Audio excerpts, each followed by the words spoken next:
ओम श्री गुरुभ्यो नमः। ओम श्री गुरुदेव दत्तात्रेयाय नमो नमः। ओम श्रीमन्नारायणाय नमः। मुक्तिकी मार्गं మార్గశిరం। దైవారాధనకి ఉపవాస దీక్షలకి అత్యంత ప్రాముఖ్యం ఉన్న మాసాల్లో కార్తీకం తర్వాత చెప్పుకోదగింది మార్గశిరమే. విష్ణు సహస్రనామ పఠనంతో లక్ష్మీనారాయణని భక్తి శ్రద్ధలతో కొలిచే మార్గశిరానికి పండుగ మాసమని పేరు. ఏడాదికి 12 మాసాలుంటే వాటిల్లో మార్గశిరాన్ని తానేనంటూ కృష్ణ పరమాత్ముడే స్వయంగా తెలిపాడు. గీతా జయంతిని, ధనుర్మాసాన్ని, వైకుంఠ ఏకాదశిని, మహాలక్ష్మి, దత్తాత్రేయుల ఆరాధనని విశేషంగా జరిపే నెల మార్గశిర మాసం. పౌర్ణమి తర్వాతి నుంచి ధనుర్మాసం అంటారు. ఈ నెల రోజులు చేసే ప్రతి పూజకి కృష్ణుడే స్వయంగా స్వీకరిస్తాడట.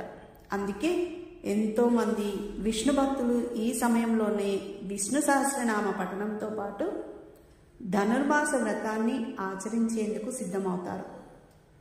తిరుమలలోని ధనుర్మాసం సమయంలో సాక్షాత్తు భూదేవి అవతారమైన ఆండాళ్ రచించిన తిరుప్పావైని సుప్రభాతానికి బదులుగా స్వామికి వినిపిస్తారు. ఈ నెల రోజులు సహస్రనామార్చనతో తులసీ దళాలకి బదులుగా బిల్వపత్రాలతో స్వామిని పూజిస్తారు.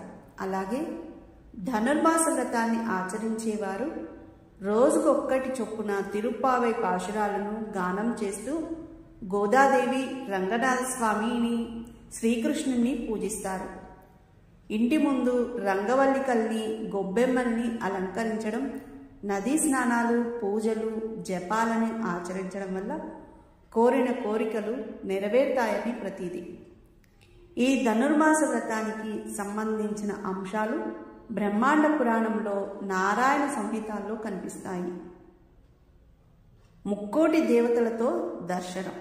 ఏడాదికి 24 ఏకాదశి తిథులు ఉంటే సూర్యుడు ఉత్తరాయణానికి మారే ముందు వచ్చే ధనుర్మాస శుద్ధ ఏకాదశిని వైకుంఠ ఏకాదశి లేదా ముక్కోటి ఏకాదశిగా పిలుస్తారు. ఈ రోజున వైకుంఠ వాకిళ్లు తెరుచుకొని ఉంటాయంటారు. అందుకే వైష్ణవాలయాల్లో భక్తుల కోసం తెల్లవారుజామునే ఉత్తర ద్వారాలను తెరుస్తారు. ఈ రోజున మహావిష్ణువు గరుడ వాహనం పైన 3 కోట్ల దేవతలతో కలిసి భూలోకాలకు దిగివచ్చి భక్తులకి దర్శనమిస్తాడని అంటారు.